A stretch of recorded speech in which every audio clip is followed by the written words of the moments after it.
Okay, so we assume that we are pre-flop raising, and we're Yeah. raising for a somewhat early position, and that we got a caller. He has position on us. Yeah. Okay, and Yeah. flop comes ace two suited rainbow.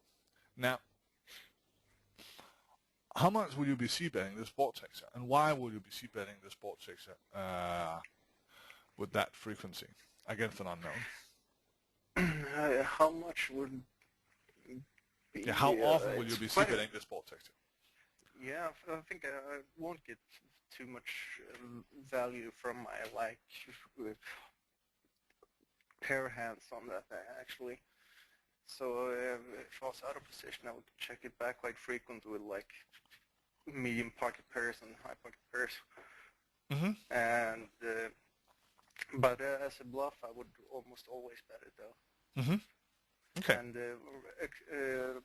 with an ace high, like ace 10, ace 9, ace, oh, about ace 10 upwards, I guess I bet it as well. Why? And for value, mostly, because I think I can be called by some worse pocket pairs and stuff like that. So. Okay. So this is a little bit interesting because that makes a lot of sense if you're playing against people who are not really thinking that much about poker. Because most people will expect you to c-bet this board chaser here quite frequently. Yeah, exactly. So when you check this board chaser here, your hand is kind of face up. Yeah. And that is probably not a problem at 100 mil, but it will be at 200 mil. Yeah. Where people they will understand that when you check this flop, okay, you don't have an ace, you don't have air, so that leaves a second pair type hand. Yeah. And sometimes they still make the mistake of c-betting here if they have, say, something like pocket nines, which is a mistake from them because they just want to get their nines to showdown. Because if they bet pocket nines and get called, you have them beat. Yeah, exactly. Because you're probably turning something like pocket sixes, pocket fours, pocket threes into a bluff here on this board. Yeah, that's true. Okay, so so against I'm thinking average player, that will be a mistake to check this flop here. And the reason is that let's say we bet this flop with our whole range. People know that, and you actually also sometimes get floated here by complete air, because when people call you here, if you're not two barreling a lot, they expect you to give up a lot on the turn.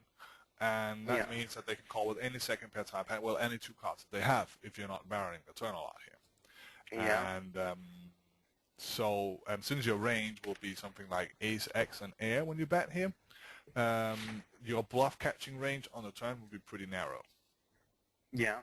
It sounds like I'm advocating balance here, but I'm actually not. It's just when we check this board here, it is either, unless that we start checking here with hands like ace jack, ace 10, it becomes pretty obvious that we don't have an ace, and I don't think that putting in a starting to check raise this flop is a default that will make sense for us to have. No, exactly. So let's say you have something like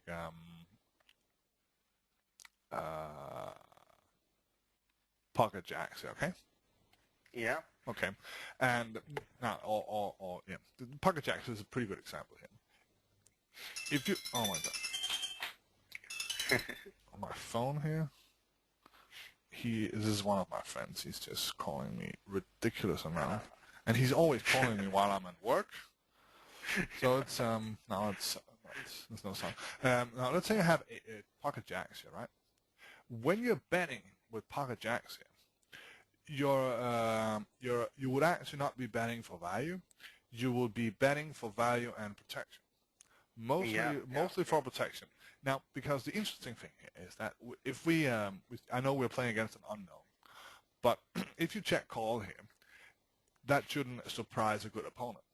but he's Yeah. going to be putting pressure on you on the turn again, because the vast majority of the hands that you check this flop with, you check because you don't really want to play a big pot. So Yeah. if you check here and he bets and turn brings a queen or a king or whatever, it's pretty likely that he'll bet again. And now you're left Yeah. in a tough decision with your jacks here, because you didn't Now they're protect. bluff catcher. Yeah, you have a bluff catcher, and is he bluffing, is he not? And you put yourself in a spot where you're bluff catching without much equity, in the sense Yeah. that you don't have any outs that will ever improve you on the river. So if you check call here without, you don't know what's going to happen on the river. Yeah, so you're left at his mercy. Does that make Yeah, sense? exactly. Yeah. So therefore, when we're playing this flop here, it's actually a pretty good idea to fire a bet here, and then let them react to it. Against some players, we can then make an adjustment, because maybe they don't call light on this type of ball textures here. Then we can just check fold the turn, but we don't get into check call, in which case we will lost a bigger pot. Yeah. The range of hands that we get called by here on this flop here, I like to write it like this. Yeah. Something like this will be, just as you said, we'll be called by some ace-x hands. Nobody folds top pair. They spike an ace. No, They will never fold an ace here. And they will be called by something like, maybe pocket fives to pocket jacks, depending on their 3-bet tendencies and, how light they want to call with the bottom of their bluff catching range.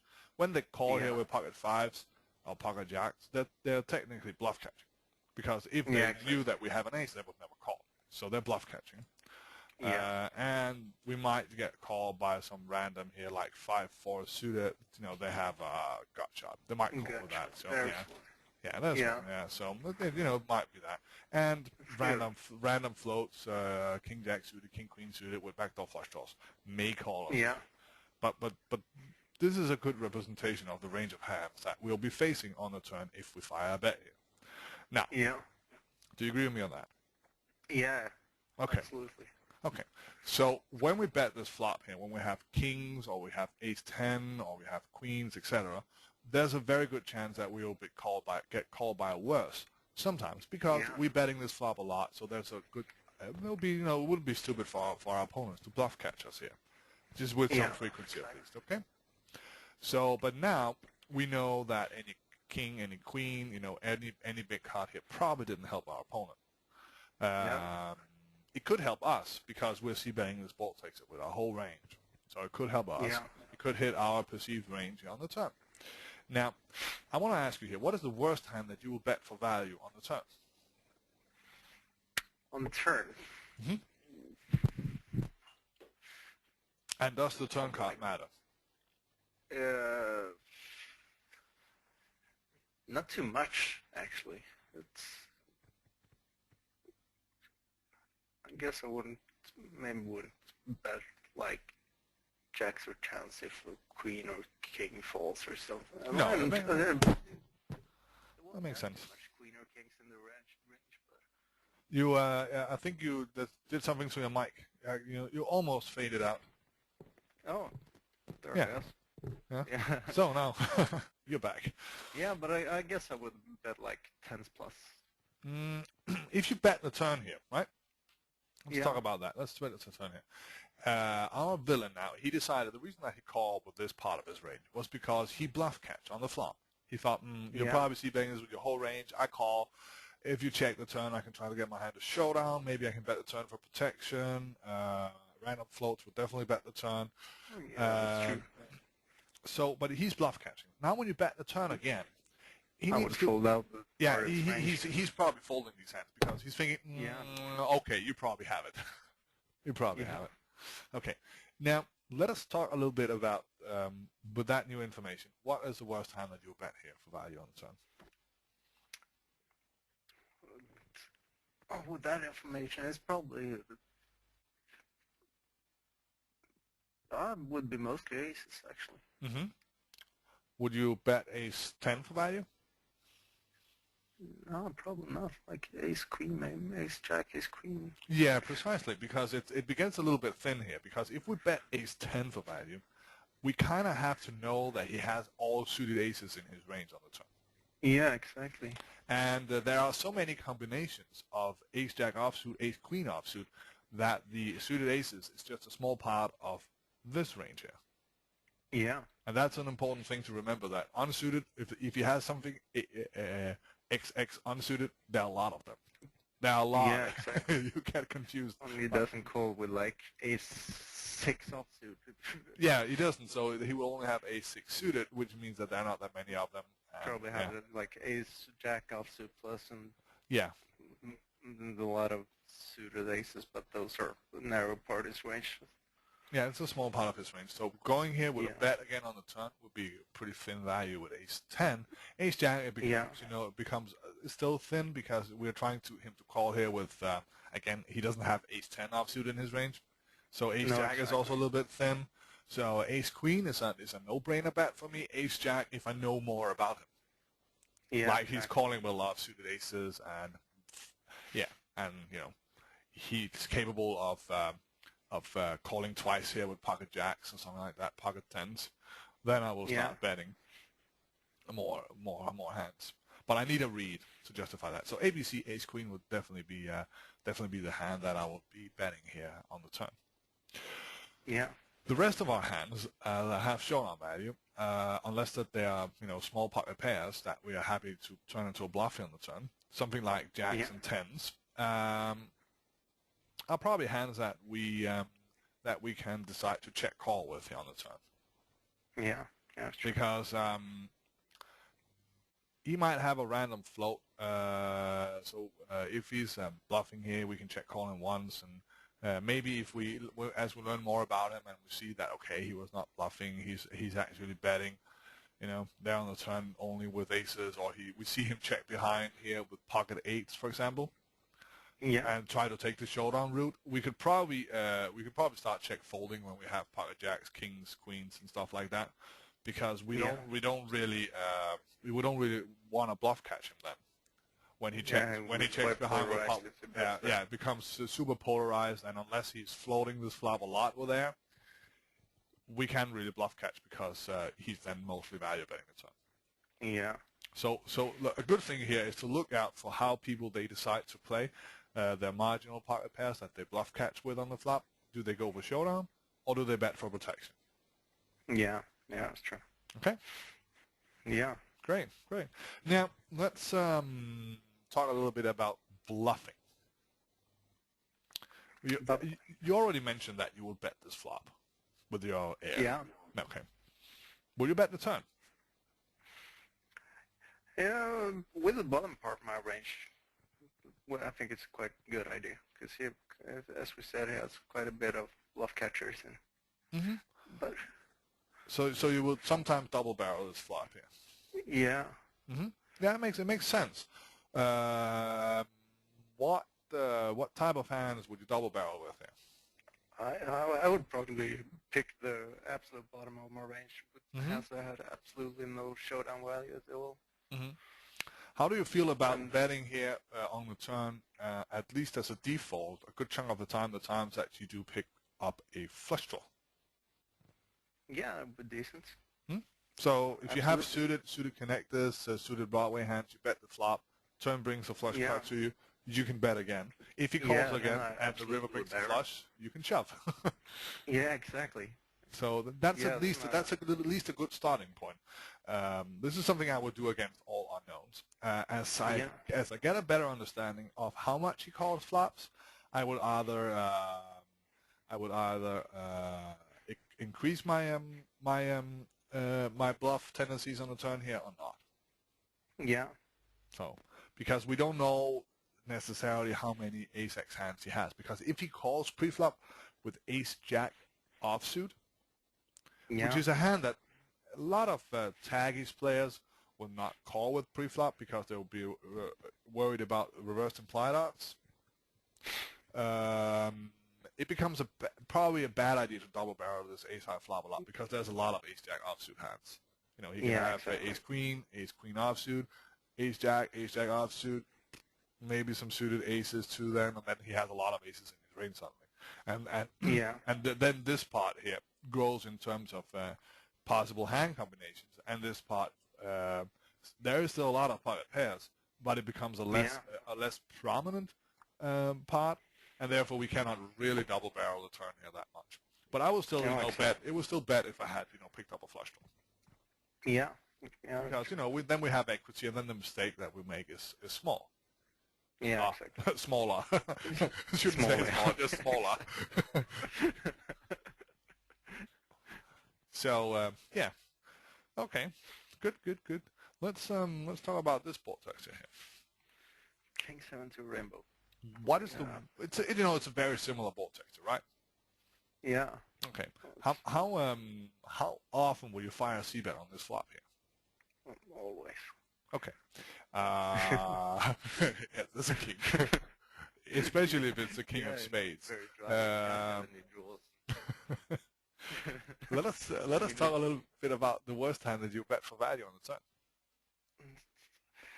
On the turn, I guess it'll be like king queen. I guess king jack, maybe. What do you expect to get called by when you bet here with king jack? Actually, against an unknown, I probably wouldn't. But king jack, that's true. King jack is a good hand to pot control with here on the turn. Check for pot control. Yeah, exactly. Again, because you get to fold out a lot of hands that you are you're ahead of, and there's a lot of king queen offsuits compared to pairs that he has here. So I think that checking the turn here with king jack is a good idea. Blind versus blind, if he's stuff like that, you can maybe make an argument for betting, because the people's ranges for calling pre-flop are much wider. But unless that that he has something like king 10 offsuit, king 9 offsuit, king X suited a lot in his range, I think it's generally not advisable to bet king jack. No, that's true. Unless he's a calling station and we get that read, then we probably we fucked up there. Where is the pot bot? Where's the pot bot? We need to put money into the pot. Will it call an overbet? Yeah, the bet sizing, the cap on your bet sizing is your own shame. Yeah, exactly. Oh, I get shameful if I bet this big. Okay, good stuff. Yeah, good stuff. Actually bet like 5 times pot a couple of days ago. And he tanked and called. No, he didn't tank. He insta-called. He insta-called? 4 straight on the board. Yeah, it was a 4 straight on the board. I had not straight and insta-called with a 1 card straight. Oh, okay, that's fine. It was like 300 blinds, so it was a 600 big blind pot. Wow. I was just sitting there thinking, what the hell? You won't ever fold if I shove here. Of course I shove. Good. Yeah. That was fun. Yeah, it was. It's one of the situations where you're really happy afterwards. Yeah, it was actually. I think it was probably my favorite hand ever. Okay, so king queen here is a good candidate. It's a good candidate. But again, if you bet king queen here, you're betting because you think he has king jack, and there are only, if you have a king here, unless he calls with king jack offsuit, there are only 2 king jacks possible. Yeah, exactly. So against a little bit thin. So you can even make an argument for against a player with a tight calling range pre-flop. Even make an argument for checking here with king queen. Yeah. So it gets really thin here. But it's but just something to be because if you bet this flop, bet flop, bet turn, bet river with king queen. Yeah. He shows up with a set a lot. Yeah, exactly. Yeah. So yeah. Okay. Good. It's very small calling range on that flop, so top pair. Yeah, he probably calls with. We can write it down here. Yeah. He probably, there are no, for example, king 5 suited. This is one of the key things about looking at a king high flop compared to an ace high flop. Yeah. So Yeah, exactly. the top Yes. pair range is a little bit smaller here. So he will have I some think king King jack. 10 Yeah, suited maybe precisely. at least. Yeah. So we have some king X, yeah. Then he will have some pocket jacks. I generally assume that people three bet queens pre-flop. Yeah. Yeah. But I see a lot of people call with jacks, so yeah. So probably jacks to eights. Sometimes we get called here with pocket sixes too. But Yeah. pocket fives and stuff like that, they generally just pitch it. Yeah, Because of one interesting thing is that people don't like to call with third pair.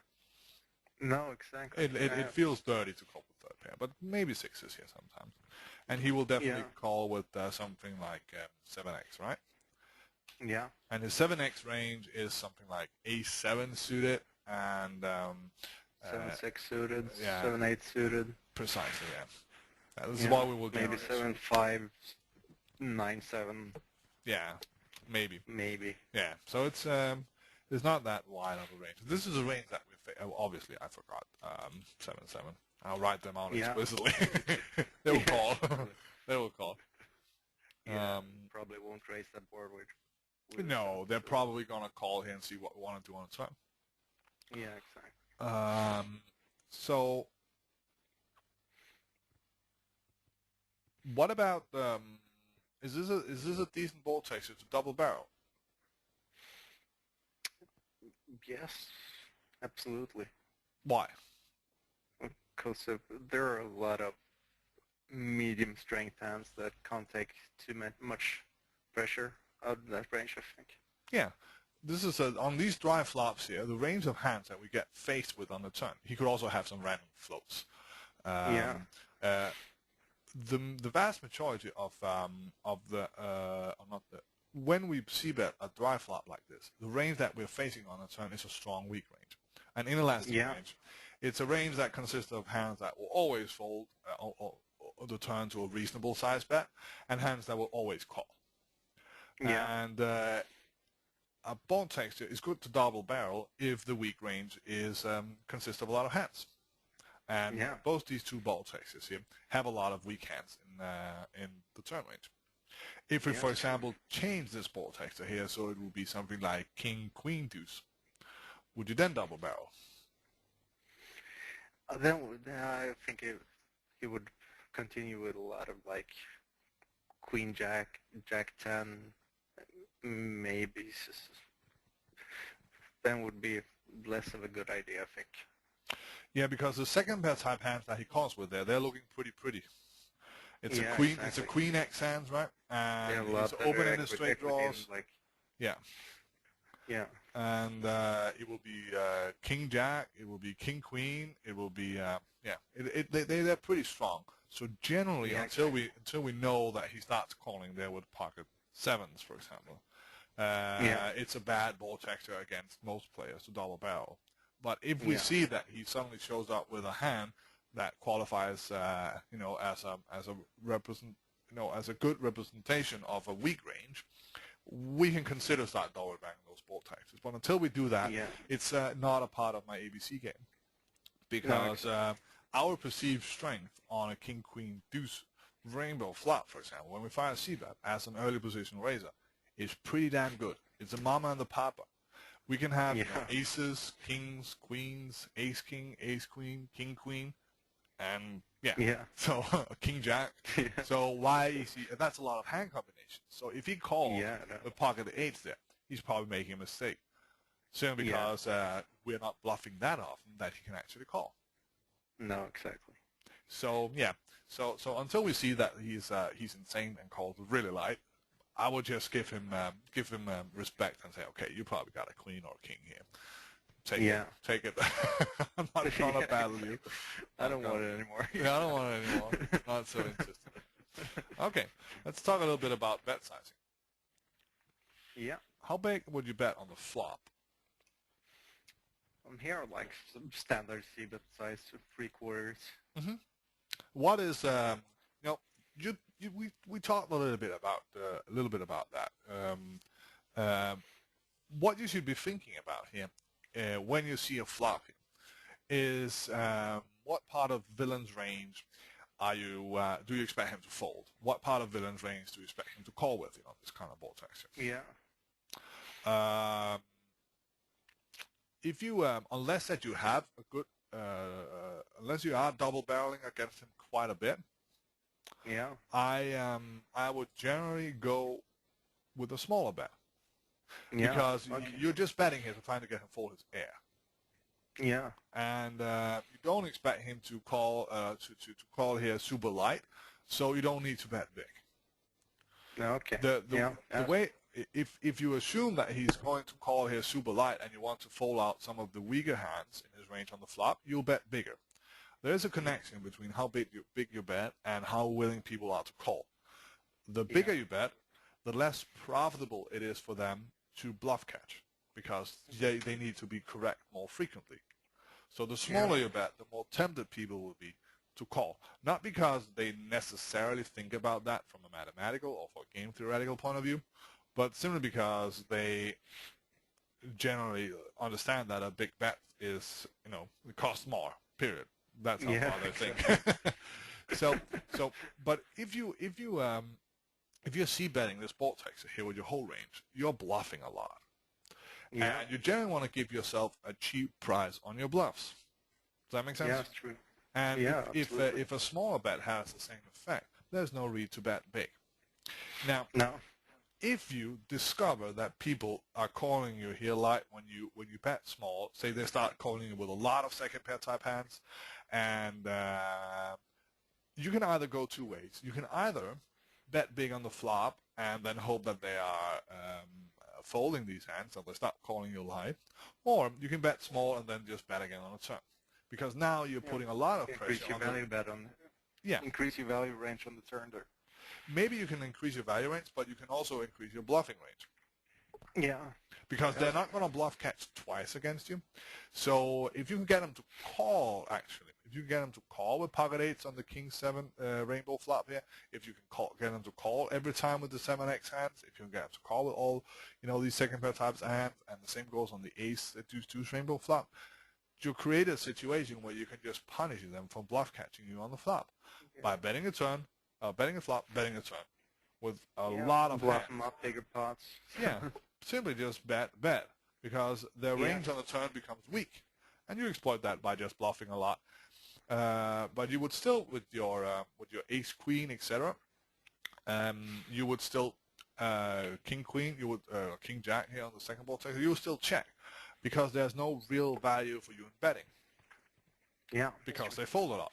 So when you have a hand that you're betting for value, you just exploit them, that they have a weak range, that you can probably not bet that often for value, so you check trying to induce a bet. If you check behind, you go for a value bet on the river because he has a weak range. If they bet, you check call and you're pretty happy because you're bluff catching here with top pair good kicker. The times that you do have, say, ace queen, ace king, you probably want to bet, because then you can stack him the times that he has a worse kicker on you. Or maybe not stack, but take a good chunk of his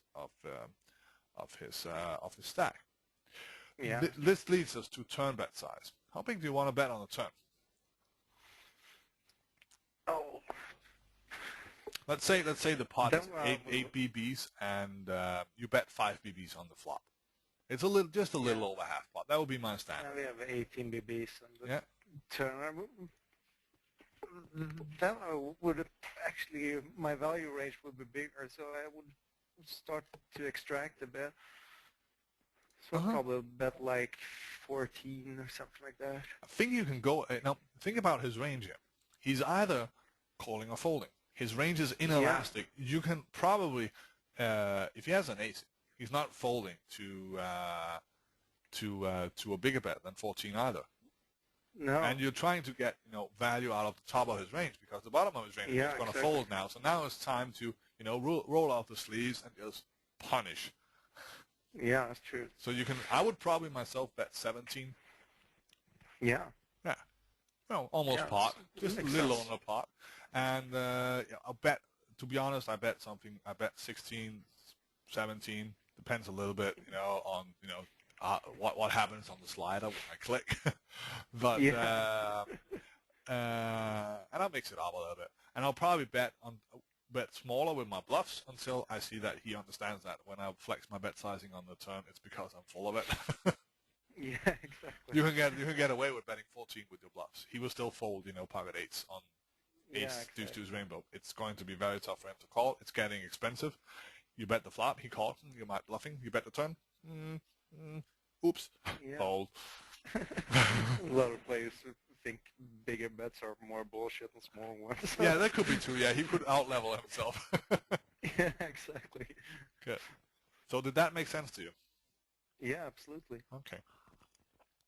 So when you have a hand that you're value betting, think about what range of hands that you want to extract value from, and then decide on your bet size. And if his range is inelastic, you can just bomb it, and you can bomb it again Yeah. on the river.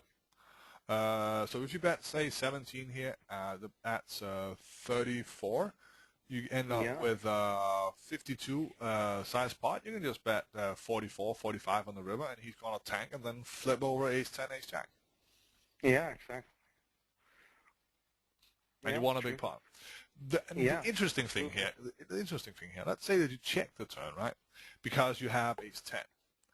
And you understand that if you bet there's a good chance that he will call you with a hand that dominates you in terms of kicker, right? So Yeah. you have ace 10 and you check. Now he bets. When you check the turn, would you agree with me that your hand looks weak?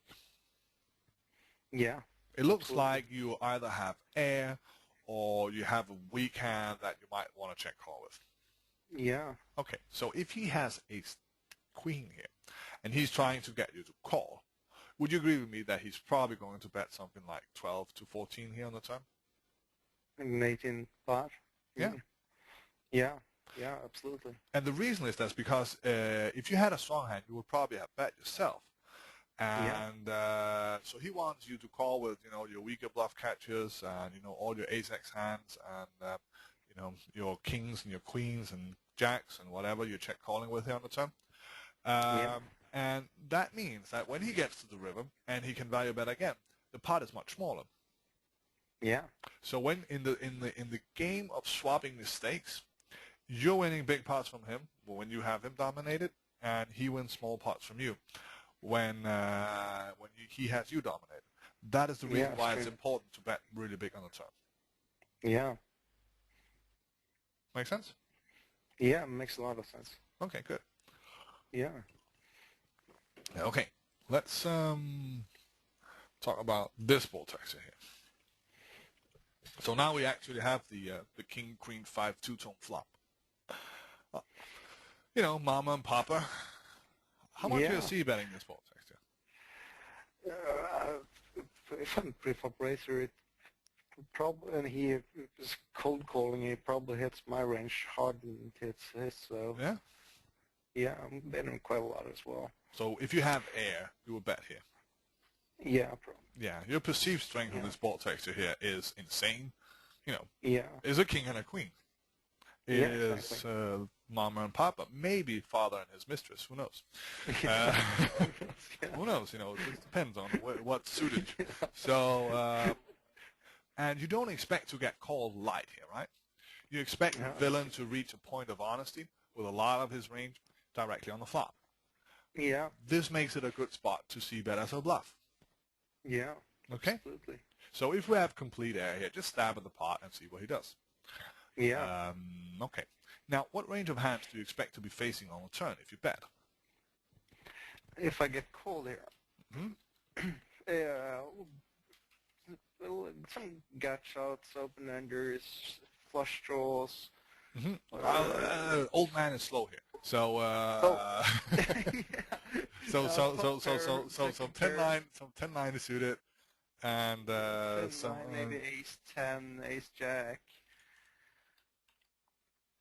Ace jack. Oh God, I'm bad. Probably like queen jack, ace queen. Yeah, queen jack suited. That's about it for his top pair of his range, I guess. Yeah. Then there are the flush draws, like just suited connectors and suited aces and stuff like that. Yeah, exactly. Do you expect to get? Let me ask you here. Do you expect to get raised here a lot by flush draws? Yeah, not too much actually, because mostly it's not the worst flush draws. If he has a flush draw and a gut shot, sure, Uh-huh. probably, but most of his flush draws, I don't expect him to raise. Okay. Why would it be a bad idea for villain to raise a flush draw here? Yeah, because that board hits my range so hard. Mm-hmm.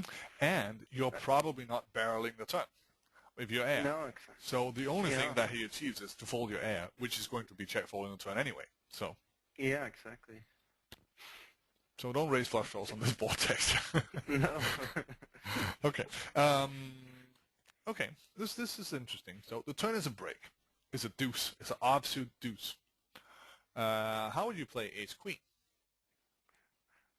I would barrel it. Why? Because a lot of his range are draws. Yes. You're only worried about king jack. Yeah, exactly. Because king queen and a set of fives are probably raising the flop because they don't want to have action killers on the turn.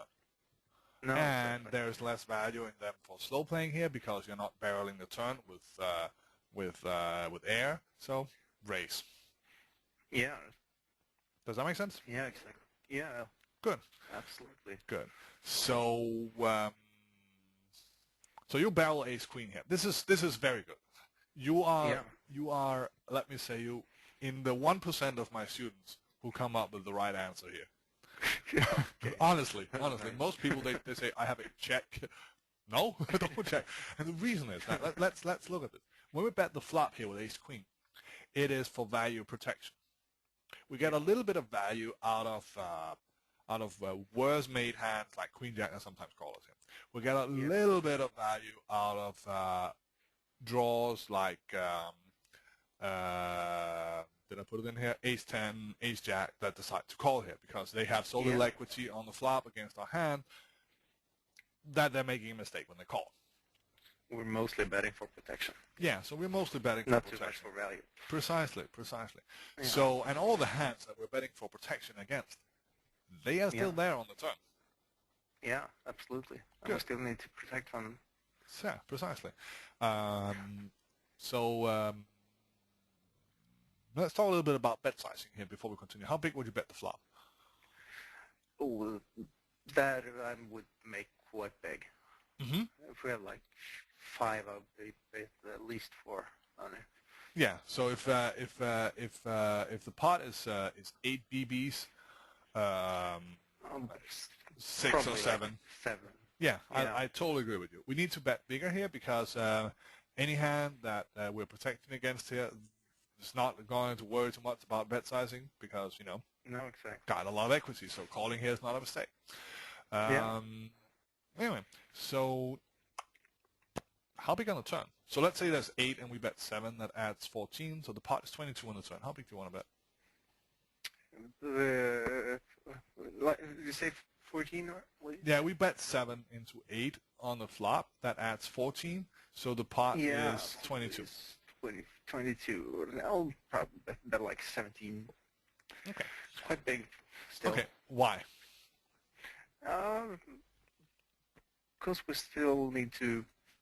He has some pretty strong draws in his range, I think. So. Okay, how much equity do the draws have on the turn? If the turn is a break. Not more than 40%. They have 20. Yeah. They have 40. They have flush draws. They have 20% roughly on a turn.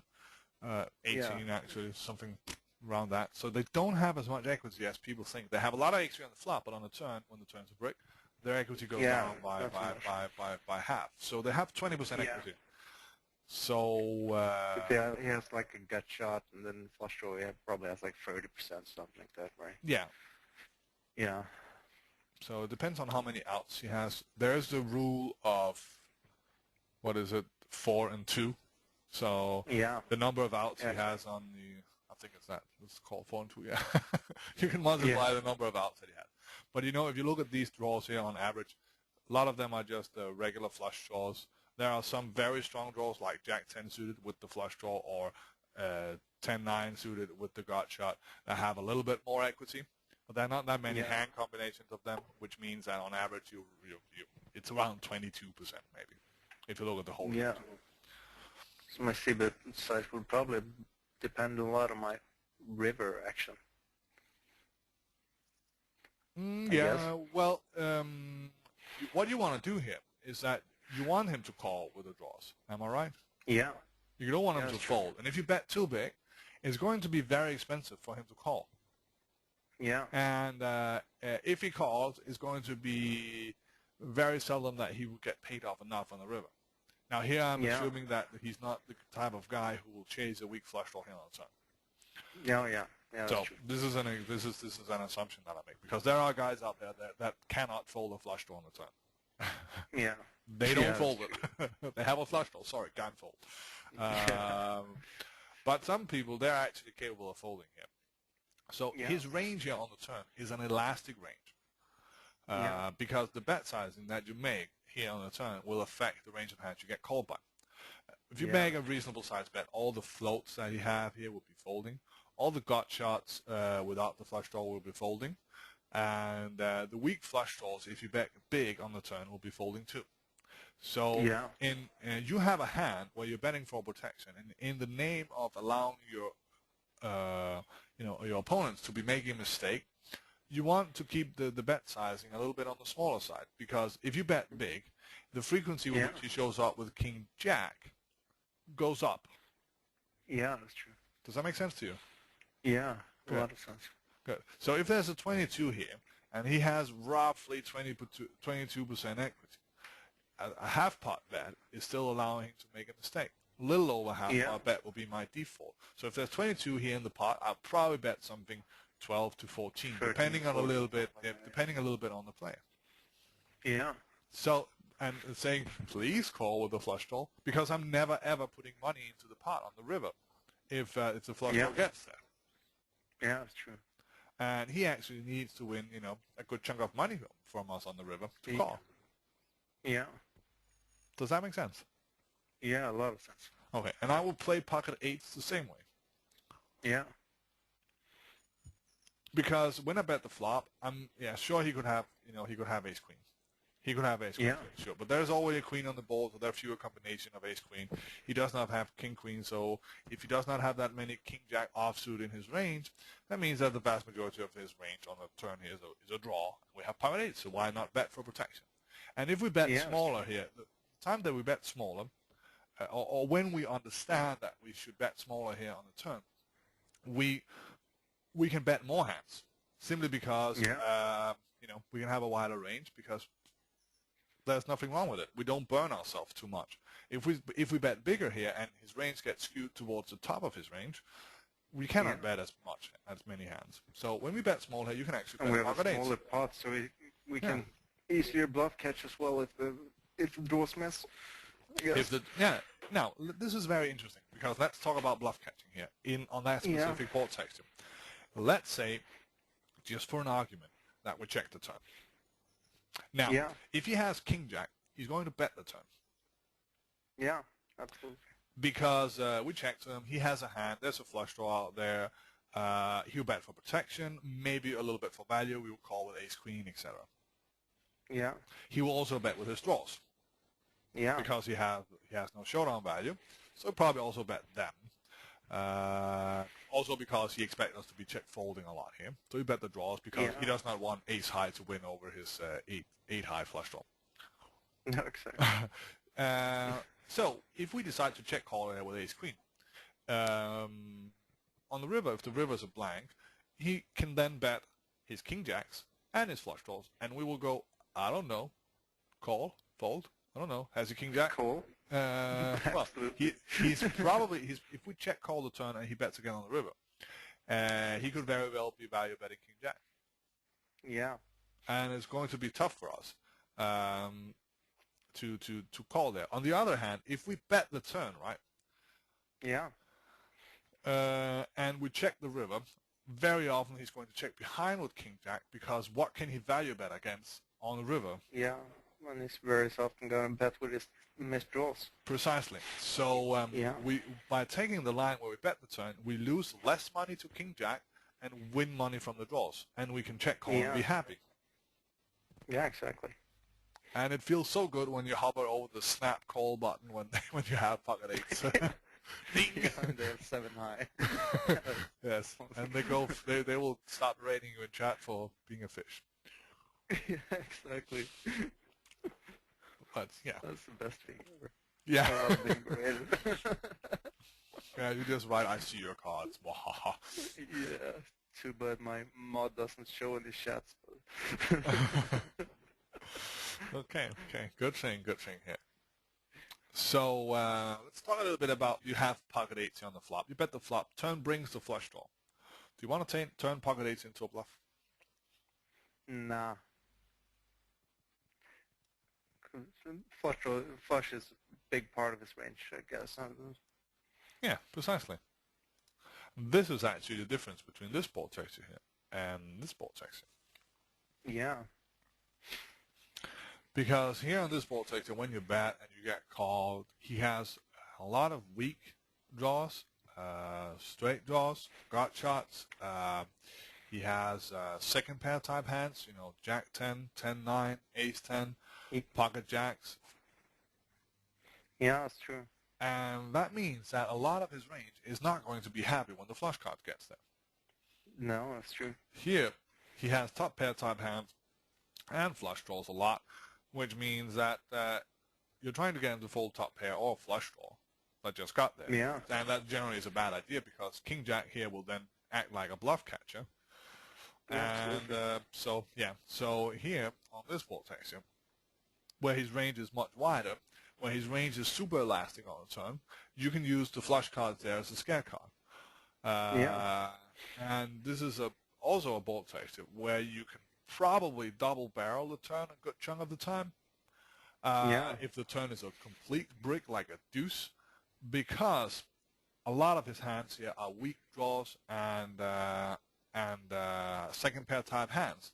Because strong hands, ace queen, pocket tens, pocket sixes, big flush draws, you know, big combo draws like Jack 9 suited, you know, with a flush draw and straight draw, etc. They're all racing on the flop. Yeah, exactly. So his range on the turn is pretty weak. Yeah. Make sense? Yeah, a lot of sense. Good.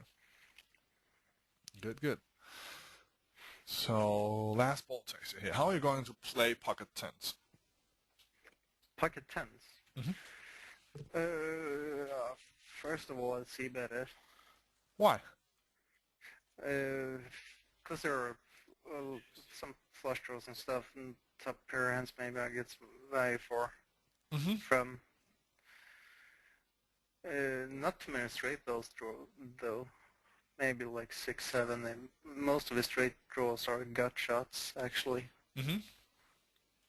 So, and I don't know if they're calling too much actually, because they gut shot draw on that flop has very poor equity. What about pocket sevens, pocket nines, 8-7, 9-8, 7-6, 6-5? Yeah, pocket fours, pocket sixes, pocket eights. Yeah, those are continuing for sure. And flush draws. Now, this is a bold texture where your perceived strength is pretty bad. So that means when he raises here, the vast majority of your range, unless you got lucky and spiked the set or have a big flush draw yourself, will be bluff catches. Yeah, exactly. Okay. Against a player who is not aggressive and who does not understand how to utilize this board texture here by raising you a good chunk of the time as a bluff, it's fine to bet with pocket tens. It is also okay to check call here, because if you check this flop, this is a board texture that you're not c-betting a lot with air. Meaning that when you check, it does not look like you're going to check call. No. Which would be the case if you, for example, checked on a king 7 deuce rainbow flop. It looks like you're going to check call because you're betting all your air. So if you're check folding this flop a lot, you can actually check call with pocket tens here and probably get a little bit more value out of him, because the vast majority of hands that you're betting here to get value from are probably betting for protection here, so you can check call anyway. And Yeah. if you get 10 to showdown here, you're pretty happy. Because the second that this pot starts to get too big, you're not happy. So this is a bold tactic where I would probably check with pocket 10s a good chunk of the time. Unless I have a read on him that he's never bluffing here. Then we can just bet fold and be happy about it. Then we're just betting for information, which is fine because sometimes you'll call with 7s and we can go check, check, check, check, and we're happy. But if he's capable of turning pocket 7s into a bluff here, it's tough. So our check there would be a check for equity protection. And a little bit deception, because if we bet here with 10s and you get raised, it could be pocket jacks, it could be pocket 8, 6s, 4s, could be big flush draws against we are not doing that great. And does that make sense? Yeah, absolutely. Okay. In position. I was thinking about sets here out of position. Actually, if I have pocket 8s on this board, a check raise would be quite awesome, I think, right? Mm-hmm. I'm actually on this board texture here. If I have king queen with backdoor flush draw or something like that, you can see me check raise here. Yeah.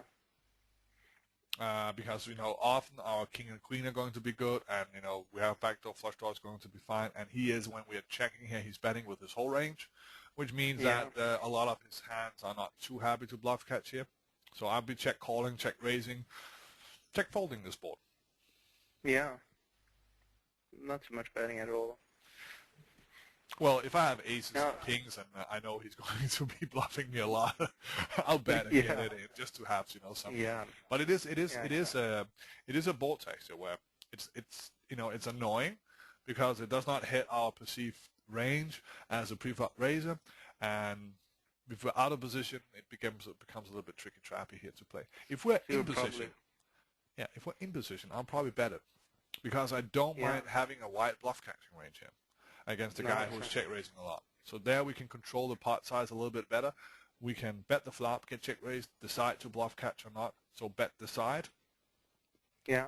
And that gives us a range in the turn that we can either continue with, shove over a continuation bet from him, decide to bluff catch again, or fold, which is it's pretty good because against most players, unless that they're stupid and they check raise you a lot, if you're only calling with hands that you're continuing with on the turn, why should they bluff the turn? Yeah, exactly. So, but this is again a little bit about balance, and I'm probably getting a little bit out of line here for small stakes. I don't think we need to worry that much about balance because people are not really exploiting our ranges. They are looking at their cards and then say, okay, I want to do this. Yeah, exactly. It's a generalization, but I think you know what I mean.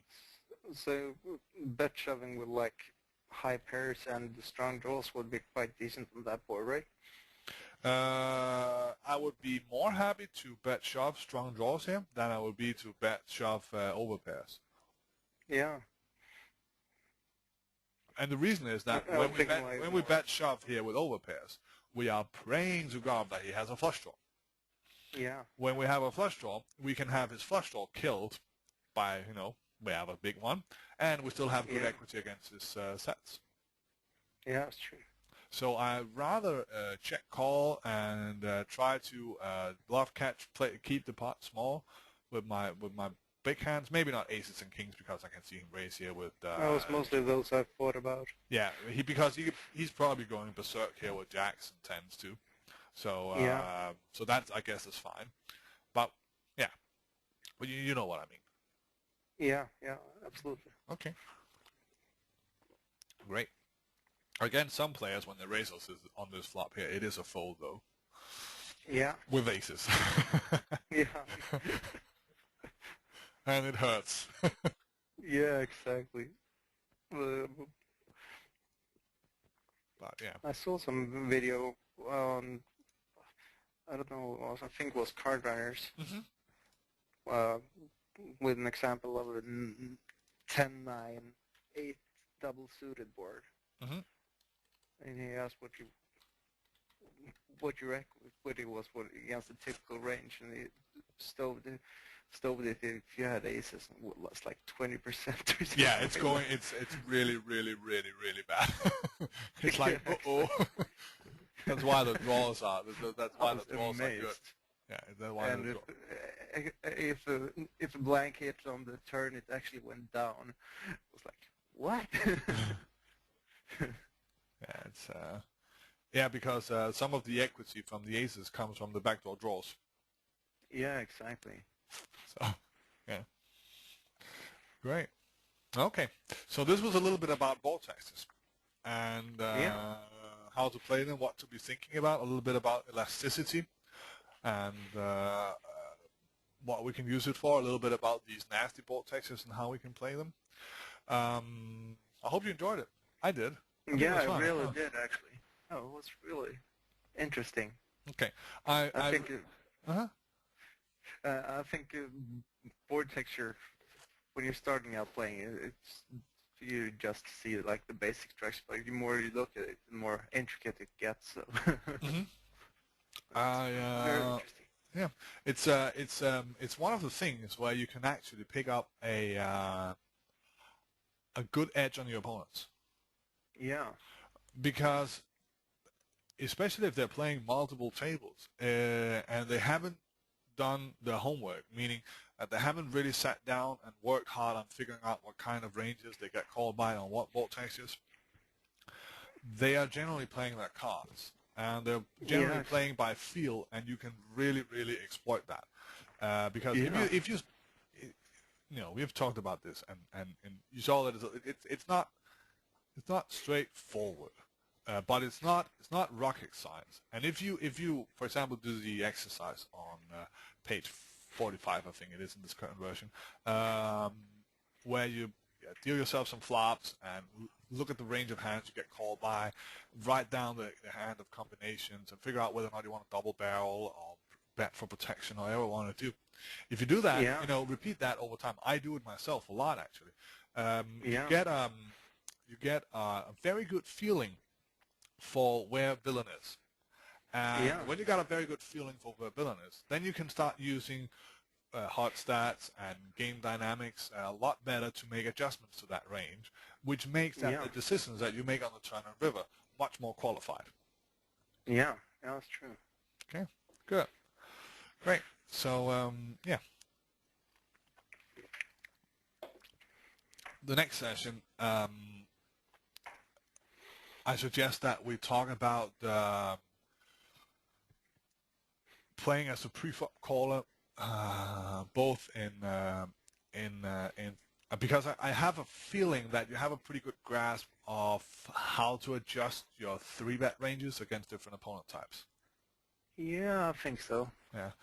So I think we will be, I suggest at least, that we should be focusing on adjusting our pre-flop calling ranges, both in single-raise parts and in 3-bet parts, to the player that we're playing against, so that we turn out with a range of hands that is kind of tailored for the villain.